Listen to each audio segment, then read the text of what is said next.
Hey YouTube world, what's going on? It's your girl. I'm back with another video. And today I'm going to be talking about law, the Constitution, and a recent charge that I'm facing. I haven't been convicted and I don't plan on getting convicted. Was arrested for DWI. Now, I'm not proud of this. I'm not proud of this, but at the same time, my rights were violated. So it's something that I'm going to fight. And I just wanted to put this information out there because I think it's important for us to know our rights, being that we are, faced with a lot of backlash from police officers. If you know your rights, you know the law of the land, then you're able to stand up for yourself in a way that is respected, is a way that's heard, not just, pleading with them, or trying to reason with them. You have to use their codes, their ethics, their laws. So when I was charged with DWI, it led me to do some research.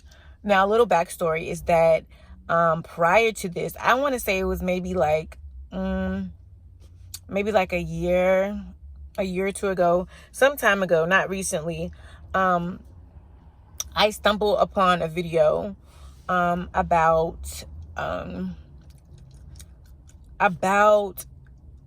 free travel, meaning that is not required for you to have like a license to travel. You have to know, it's important to know the difference between driving and traveling. Someone that's driving is defined as someone who operates a motor vehicle for business or for commerce. Now take it back to what I'm being charged with. Driving while impaired, right? So I wasn't driving. I wasn't operating the vehicle for business or commerce. So technically I wasn't driving. So that's my first argument, right? The U.S. Constitution, Article 6, Section 1, Clause 2 and 3. They both state that this Constitution and the laws of the United States which shall be made and pursuance thereof shall be the supreme law of the land. The judges in every state shall be bound thereby. Anything in the Constitution or laws of any state to the contrary notwithstanding. This, in a nutshell, this means that every ruling made in the Supreme Court becomes the law of the land. Whatever is bound in the Supreme Court, like a ruling, that is the supreme law of the land. Notwithstanding, that means in spite of, even if it goes against, for example, even if it goes against what that state is trying to convict you of. So in my case, so driving is, they like to say that driving is a privilege, and driving is not a privilege. Driving is a right. And that's proved in the U.S. Supreme ruling of Thompson versus Smith. The right of the citizen to travel upon the public highway and to transport his property thereof, either by horse-drawn carriage or by automobile, is not a mere privilege, which a city can inhibit or permit at will, but a common right, which he hath under the right to liberty, the right to life, liberty, and the pursuit of happiness.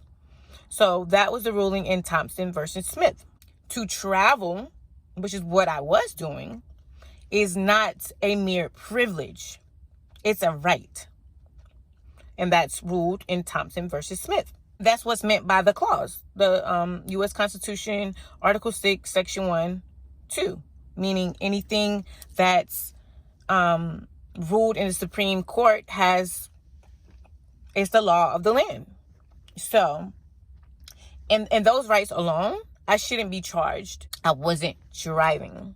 So another court case, Supreme Court case that I could counter with would be one called Miller versus the U.S. And that one states, if the state converts the liberty that we just talked about, so the liberty to have the right to travel, if the state converts the liberty into privilege, the citizen can engage in that right with impunity. Now, impunity basically means immunity. So you can still engage in that right. You can say, I don't have to listen to that. That you can still engage in that right because it's impeding on that right. So that nails the head in the coffin, or whatever they say. That nails the coffin shut. Like, so,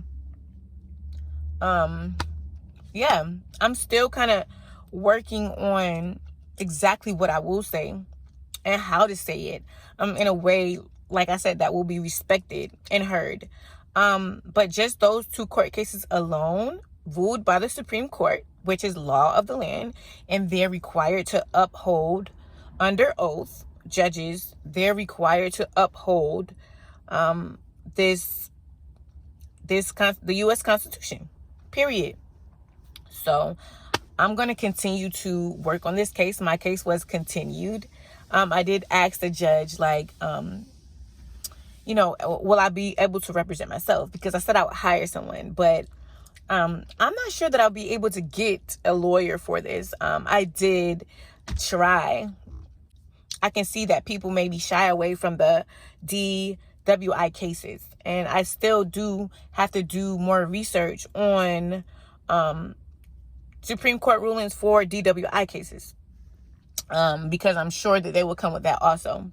But even if I don't end up getting, off on this, which I really am hopeful and that I will. I'm hopeful and I'm pretty positive.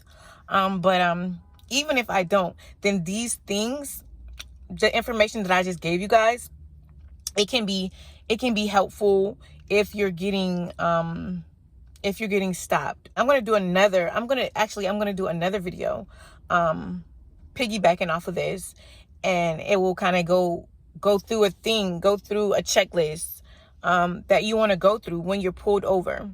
Law enforcement, cops, whatever you want to call them, they are public servants. You have to approach it from that point of view. Like, they're public servants. They're here to serve the public. So it shouldn't be like a thing of fear, especially when you know your rights.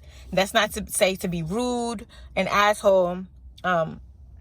You should always conduct yourself, I would say, like, professionally, like with respect to yourself, others, and them as public servants, not being rude, not being disrespectful, whatever. But when you know your rights, when you have this knowledge, then it's way more easy to be calm.